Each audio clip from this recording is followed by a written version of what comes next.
मेरे सपने अचानक क्यों रुक जाते हैं? चलिए इस वीडियो में जानते हैं।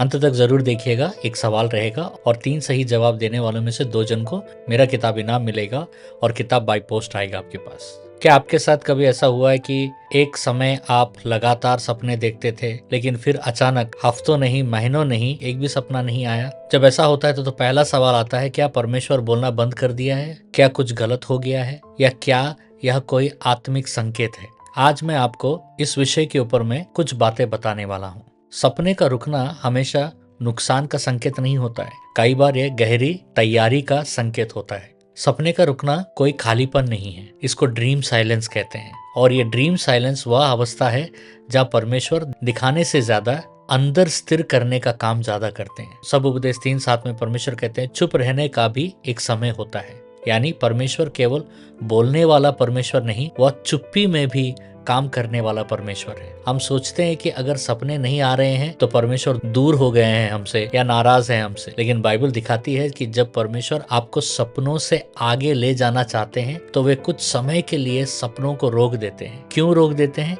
इसका कुछ कारण हम जानेंगे आज। पहला कारण, जब आत्मा भर चुका होता है। हर सपना सूचना या इंफॉर्मेशन लाता है, लेकिन जब आत्मा पहले से ही भरा हो तो नया सपना नहीं आता है। बाइबल कहता है यूहन्ना का सुसमाचार का 16:12 में, मेरे पास तुमसे कहने को बहुत सी बातें हैं पर अभी तुम सह नहीं सकते। सपनों का रुकना यह बताता है कि आत्मा अभी पचाने में या डाइजेशन की अवस्था में है। कारण 2, जब परमेश्वर आपको जिम्मेदारी या रिस्पॉन्सिबिलिटी में ले जाता है। शुरुआत में परमेश्वर सपनों से दिशा देते हैं, लेकिन मैच्योरिटी में वह निर्णय डिसीजन की परीक्षा लेते हैं। बाइबल कहती है नीति वचन 3:5 में, अपने संपूर्ण मन से यहोवा पर भरोसा रख। जब सपने रुकते हैं तब विश्वास बोलता है। अब आप सपने पर नहीं, वचन पर और परमेश्वर के वाचा पर चलना शुरू करते हैं। कारण 3, जब आत्मिक शोर या स्पिरिचुअल नॉइज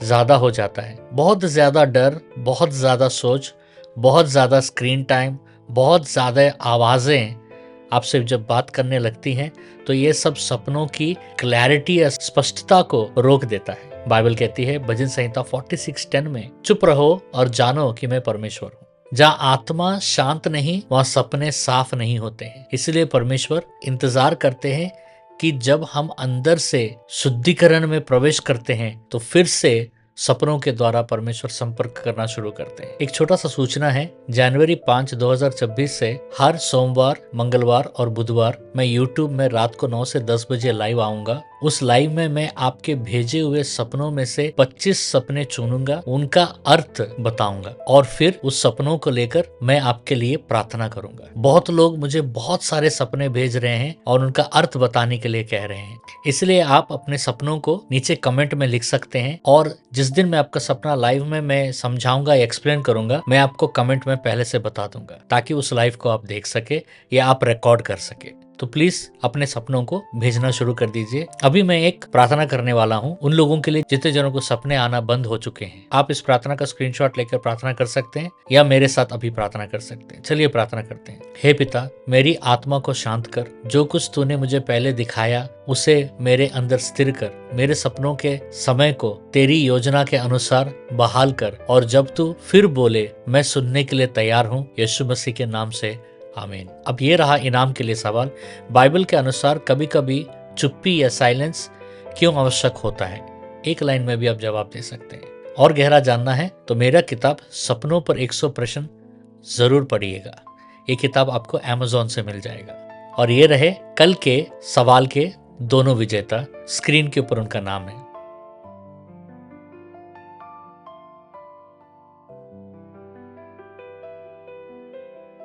कॉन्ग्रेचुलेशंस। अगर आपको कोई सवाल है या प्रार्थना है तो मुझे कमेंट जरूर कीजिए। मैं हर कमेंट पढ़ता हूँ और उसका जवाब देता हूँ। और आखिरी सूचना, हर शुक्रवार को लाइव ऑनलाइन प्रेयर होता है 9:30 से 10:30 सुबह ह्यूस्टन के समय में और 9 से 10 रात के भारत के समय में। जरूर हमारे साथ जुड़िएगा। परमेश्वर आप सबों को बहुत आशीष दे।